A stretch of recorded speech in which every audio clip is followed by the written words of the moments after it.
The newest. Welcome to Inside Dance. I'm Kristyn Burtt, and joining me today is one of the newest pros on Dancing with the Stars, Ezra Sosa. Hey Hi, guys. Ezra. Hi. Hi. I know this has been such a big week. I'm talking to you just after the premiere of Dancing with the Stars. Yes. Explain to me how you feel right now in this moment. Honestly, it's like I've been on such a high, and like especially after like the first week of the show, I don't think it like hit me how massive the show is until like I saw myself on TV along with all the celebrities and the pros and everything, and then I'm like, "Oh my God, like I'm on Dancing with the like it's like starting to hit me now like I'm on Dancing with the Stars, which is crazy because I've known for quite a while, but yeah. Well, let's go back to that because I think it's Yeah. kind of an interesting story as Very to how you interesting. went up in the show. If I'm correct, you were supposed to be in Las Vegas right now performing with Donny Osmond. Is that right? Yeah, so Dancing with the Stars like first reached out to Steph and I like in February. And they're like, we had a meeting with them. No, we just had to submit stuff to them. And so we had a Zoom meeting with them in like July. And they're like, okay, like we'll get back to you, la da da da. They never did. So I was like, okay, like, it's not really happening. And then Donny Osmond, that I auditioned for that and I got it. I was like, I'm just gonna do it. Like Dancing with the Stars wasn't even a thought. Like I just didn't see it happening at all. And it wasn't until like the third day of rehearsals when they got an email. Steph and I got the same email. We're like, you guys are a top candidate going into the season. And I was like, crap. I was like, crap. Like, what did I do? It was actually a very hard decision to make, but I thought it was best for me to leave the show and be a swing for the show. And I kind of explained with Nappy Tabs, Rita, and Raj, like, if this at the time, I still didn't think it was going to happen for me, but I was like, the slightest chance that it does, the last thing I wanted to do was just be a risk to production. Like, I didn't want to just leave you guys high and dry. So at that point, I just stepped down. I had someone learn my spot, and I was a swing for like 3 weeks. And that whole process was crazy because, I submitted my stuff. They actually reached out to Steph before me to have another, like a last Zoom meeting. And I was like, crap, like I made the biggest mistake ever. And I was like, oh my gosh, like you just went with your gut. And like, why did you have to, like, I was just so hard on myself. And and then I had my Zoom meeting. And then after that, I still was like, yeah, it's not going to happen. I just like felt like such a turd for turning down already like an amazing job. And then I got the news and I was like, okay, it was all meant to be. It was all meant to happen. I'm in the clear. So I'm just honestly like how it all went down. I'm just so blessed. Like it could have easily, been the worst month of my life, but it turned out to be the best. Well, sometimes you have to take those risks. And I think that there must have Yes. been something like instinctual or in your gut saying this is going to be the right decision in the long run because Yeah. you still would have a job at least as a swing and you'd still go Right. into the show even if Dancing with the Stars didn't happen. So did you at Right. least reconcile Yeah. that with yourself? I mean, yeah, well, to be honest, I did a tarot reading. I'm like getting into tarot, and I did a tarot reading, and my tarot reading said I got it. So I was like, okay, okay, I guess I'm just gonna go for it. But like, I It's in the think cards. deep, yeah, like literally, it was like in the cards. Like literally, it was like in the cards saying like it was gonna happen for me. And I don't know, just a gut feeling just was like this is gonna happen, even though like how it was going down was not, it didn't feel like it was, but like deep down a part of me was like, no, you're going to be on the show. So I'm glad like I went with my gut, and then I listened to tarot for like the first time ever, but yeah. All right, we'll see if that plays out again another time in the future, right?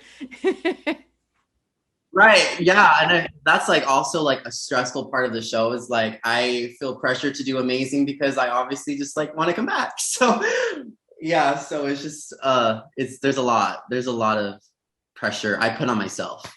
Of course. And I've got to know because you've had this dream for so long to be on Dancing with the Stars. What surprised you most when you finally got on set and saw that ballroom? I'm sure that there were a lot of surprises behind the scenes. Oh, it was probably how big it is. I think going into So You Think, you go to the stage and you're like, oh, it's kind of small. And you're like, oh, that's kind of weird. It's kind of small. But I walked in the bar and I was like, wow, it's so big and it's gorgeous. Yeah, that was a huge moment. I kind of teared up a little bit, like going out to see the ballroom for the first time.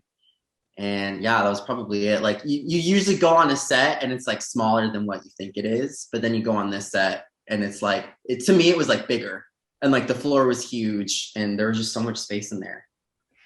I want to know from you, what is an average week like? You know, we've had to reschedule this a couple times, so I know it's not just like, hey, you wake up and you go to rehearsal and then you come home. But what is it like being a pro who doesn't have a celebrity? Like, what is your job and your Okay. role? I mean, it varies every week of how much they're actually going to use us because they're even like when they offered the job, they're like, there's potentially weeks where we won't even use you. And I was like, okay, I'm like, I'm just glad to be here. So like, yeah, like whatever you guys need. But like, it just varies. Like it's, the thing is just so inconsistent. Like it's a matter of like, do we need dancers for this? Do we need extra? And it's interesting because Sophia and I are the only pros that can actually dance together. So a lot of my week consists of is just us training together. We're just practicing, getting used to each other because we know when they want to see Latin ballroom from the pros, it has to be us because of their COVID policy or whatever. So we just want to make sure like when that opportunity does come around and like they are asking us like, hey, we want a samba, we want this, we want that. We're like, we have everything prepared for them. Yeah, and I don't think a lot of people realize, they may not know behind the scenes, that any of the married pros are currently not living together.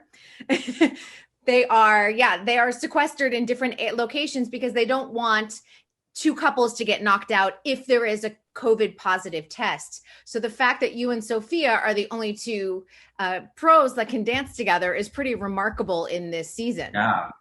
Yeah. And they said they did mention like once they are eliminated, they will be able to like dance with us. But that's further down along, like, we got some ways to go. So Yes, so that will happen. But I love that they're taking all of those precautions, but it really presents such a unique yeah, situation for you. Since you were a it part of does. season 16 on So You Think You Can Dance, how did So You Think prepare you for Dancing with the Stars? It so many ways. How to dance on camera, how to be a personality for television. I think that was like one thing I learned from So You Think. How to work professionally, how to act in a room. There are so many things that I don't know. I really feel like very fortunate to do So You Think because the thing I loved most about that whole experience was that they saw us as young dance because we were 18, like we were all of us were very young, and they kind of like were just teaching us, like they really took us under like Jeff, Robert, Mandy, like they all were trying their best to make sure that at the end of the day, what we were doing was learning. And I feel like I learned so much from that instead of like people are like, what was the thing that you took away? I was like, oh, the small amount of fame we got, all the tour. I was like, no, I learned a lot. Like I learned a lot doing that, doing So You Think. I always like to ask this question too, because you guys come off the show and then you go on the So You Think You Can Dance tour, which is, you guys are rock stars out there performing every single night. When you come off tour, what is that like? Because you've been riding on a high for months and months and months, and now you're just thrown into the Hollywood talent pool of like, oh, I have to go back and audition. So, what was that like for you trying to catch up to speed and get your professional career really started? It sucked booty hole. It was awful. It was awful. I mean, I think definitely the high from So You Think was like, I can go out to LA and, I was like, look, so much work, blah, blah, blah, blah, blah. But I was stupid enough to think I could move during the pandemic and find work. And, there was months like I wasn't working for months. Like there was a solid like 4 months. The only thing I was doing was Royal Flex with Jackie. And it wasn't until like January when I saw like my first job and I moved here in like August, September. And I was like literally definitely like the lowest, especially coming from So You Think. So yeah, it was kind of rough, but we find our way. We find our way. Yeah. How did you keep yourself and your spirits lifted? Because in addition to all of a sudden the tour being over, we pretty much went into the pandemic only months later. all of us have gone through that sort of the highs and the lows of all of that. So how about for you? How did you keep your spirits up? I mean, I think it was the people I surrounded myself with, especially growing up in Utah in a dance studio. I really had friends, if that makes sense. Like dance friends, yes. School friends, yes. But I really feel like a lot of the people that were in my life at that time from So You Think, they were my friend because of who I was as a person and the accolades that I've achieved. And I found myself in LA literally at the lowest, and I made friends with the most remarkable people. And it wasn't until then where I was like confident enough to be myself and confident enough to be like, hey, like I can stand on my own 2 feet. And it was those friends that saw me for who I was as a person, as opposed to Ezra from So You Think You Can Dance, where I really got to enjoy life, like not dance, but life. And I really feel like that was essential to get me to this point. That's so great. Young dancers now don't have that same opportunity, unfortunately, with So You Think You Can Dance. No, it's so sad. What would you recommend to them if they're going to come to LA and say the next year or so to get themselves started? Because obviously, So You Think was such a great springboard for all of you. Yeah, I mean, you just got to get out here. Like even for me, like it was a great springboard, but it only presented, all the handful of opportunities. But I really feel like the most opportunities I got from since moving here was the connections I made from getting out here. And I feel like a lot of people are hesitant. They're like, I don't know if I'm going to make it, la da da da. You just have to send it. You're just holding yourself back if you're like, oh, I can't do it, because you're never going to achieve, your Hollywood. Like you're never going to make it down here if you're not here. You're never going to know. Like you have to come out here. You have to fail. You have to start over again if you want to make those connections, if you want to start making like booking work. Yes. Or New York or Atlanta, because New York. Yeah. Sorry. That's me. That's just like LA commercial, but Broadway too, all those things, it goes hand in hand. Like it's like doing a test. Like you're not going to know how well you're going to do unless you actually do it. Right. It's kind of that kind of thing. Take that risk. Always. Yeah. Two more Dancing with the Stars questions before we wrap up, because one, first of all, you and Sophia are Latinx pros, which hasn't been represented on the show, and it is so great to see that. I've got to imagine for both of you, it is a huge honor. What does it mean to you? I mean, for community, it's weird because when we were interviewing with them and we were like, it was just crazy to me having it be a lot like, there's Latin in the show and not having Latin representation. Like it took 30 seasons to get there. So that for me was like absolutely like, that to me was like weird. I was like, okay, yeah, it's about time that you have Latinx representation. And I don't know, it makes me super proud of where I come from. And, I don't feel like I am the most Latin person, growing up in Utah. I was pretty much in white central, but,